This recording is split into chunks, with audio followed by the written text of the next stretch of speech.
Good evening সকলোকে। সন্ধিয়াৰ চাহকাপ খালেনে আপোনালোকে? মই হ'লে খাই আছোঁ। আৰু পুৰণা বছৰটো যাবই হ'ল, নতুন বছৰ আহিব আৰু এণ্ড অফ দ্য মান্থ সকলোৱে পিকনিক যায়, খানা খায়।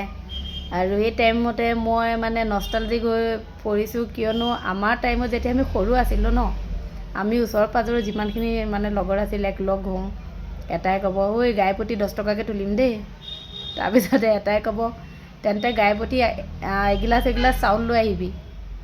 তাৰ মাজতে আকৌ এজনীয়ে ক'ব কাৰোবাৰ যদি ভনীয়েক বা ভায়েকে খাব বিচাৰে আমাৰ লগত, তেনেহ'লে আকৌ আধা ক্লাছ কিন্তু চাউল এক্সট্ৰা কৰি আনিব লাগিব দেই।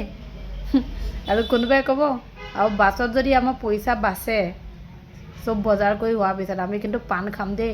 আমাৰ টাইমত কিন্তু পাণ খুব খাইছিলোঁ আমি কিনি আনি। পাণ নহ'লে আমি আনিছিলোঁ মিঠাই।